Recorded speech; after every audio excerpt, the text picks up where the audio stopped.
kita hormati keputusan MK ya. Nanti urusan-urusan klausul apa dan lainnya tanya ke MK, tanya ke pakar hukum, tanya ke penggugatnya.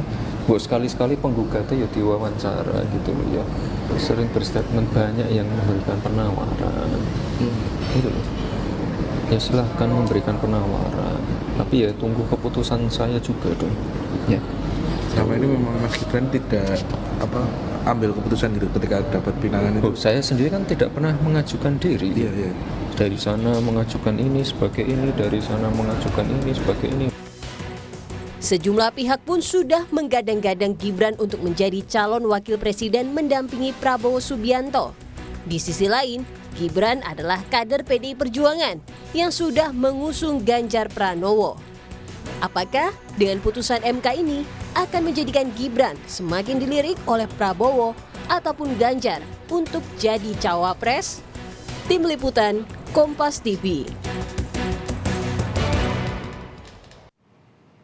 Peluang Gibran Rakebuming Raka semakin terbuka lebar untuk menjadi bacawa pres pasca putusan MK. Apakah putusan MK ini akan menjadikan Gibran semakin dilirik oleh Prabowo ataupun Ganjar untuk dijadikan sebagai sosok cawapres? Kita ulas bersama dengan Direktur Eksekutif Puskapol dari Universitas Indonesia, Mbak Huriah, yang telah bergabung bersama kami di Kompas Malam. Assalamualaikum, salam sehat Mbak Huriah. Waalaikumsalam, salam sehat Mas Yasir. Putusan MK buka jalan Gibran untuk menjadi cawapres. Anda melihatnya seperti apa? Ya saya kira ini sudah terbaca sejak awal ya, karena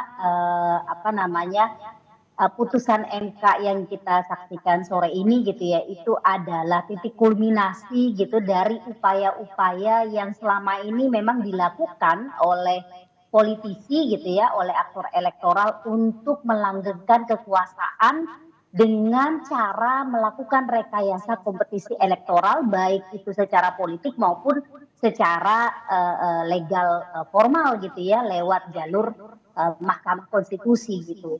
Jadi ya antara heran tapi juga tidak heran gitu ya. Dan saya kira publik juga sudah menduga ini sebenarnya sejak awal gitu. Oke, jadi kemudian akhirnya membuka jalan buat Gibran, putra Presiden Joko Widodo yang juga saat ini kader PDIP ini maju menjadi cawapres. Apa yang Anda lihat, langkah apa yang nantinya mungkin akan diambil oleh Gibran pasca putusan MK ini menurut Anda?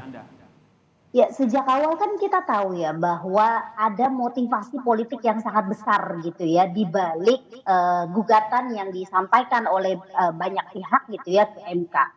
Ini tidak bisa dilepaskan dari upaya untuk memuluskan gitu ya jalan Gibran menjadi cawapres. Bahwa kemudian Gibran tidak mengajukan sendiri itu sudah pasti gitu ya. Politisi kan tidak pernah menggunakan tangannya sendiri di depan umum.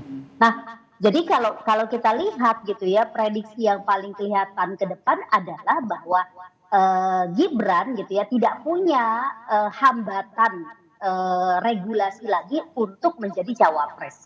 Entah itu menjadi cawapresnya Prabowo ataupun juga menjadi cawapresnya Ganjar Pranowo. Nah sekarang ini yang akan kita lihat itu adalah bagaimana kemudian kedua kubu ini gitu ya akan bermanuver gitu dengan adanya putusan MK. Karena kepada siapapun Gibran kemudian dipasangkan, menurut saya ini juga menjadi keuntungan politik gitu ya yang memang sudah diincar sejak awal. Oke, kalau berbicara soal manuver nih Mbak, dari kalau kubu Prabowo sendiri kan selalu dalam tanda kutip pepet Gibran gitu untuk jadi bacawa pres, bahkan Prabowo sendiri terang-terangan mengatakan bahwa ini adalah kehendak rakyat bukan kehendak elektoral. Begitu. Kalau Anda melihatnya ini nanti manuver politiknya akan seperti apa dari Prabowo maupun dari kubu Ganjar Pranowo?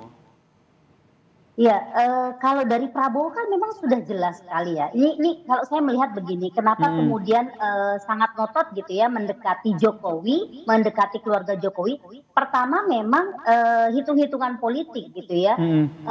Ada kalkulasi di mana Prabowo ya termasuk juga sebenarnya Ganjar melihat efek Jokowi ini masih sangat penting ya untuk mendulang suara, termasuk juga anak-anaknya. Dan ini kan memang sudah teruji pada saat pilkada lalu misalnya mereka dengan mudah gitu ya memenangkan kompetisi pilkada, baik itu Gibran maupun juga Bobi gitu ya, menantunya Pak Jokowi.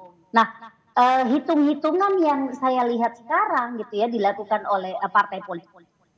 Kalau bisa menggandeng Gibran, maka ini ada legitimasi gitu ya politik bahwa dukungan Pak Jokowi ini sudah pasti akan didapatkan gitu ya. Dan minimal sekali misalnya masih ada juga kelompok pemilih ya, sebagian besar pemilih yang melihat ke arah mana sebenarnya Pak Jokowi akan mendekat gitu ya. Pak Jokowi itu akan berpihak kepada siapa gitu. Jadi ini memang betul-betul ambisi gitu ya untuk memenangkan kompetisi 2024 karena kompetisinya begitu ketat. Kita lihat ya sebenarnya kan memang di antara 3 pasangan calon ini belum ada gitu ya yang punya suara yang cukup aman. Hitung-hitungannya kan masih di bawah 50% semua.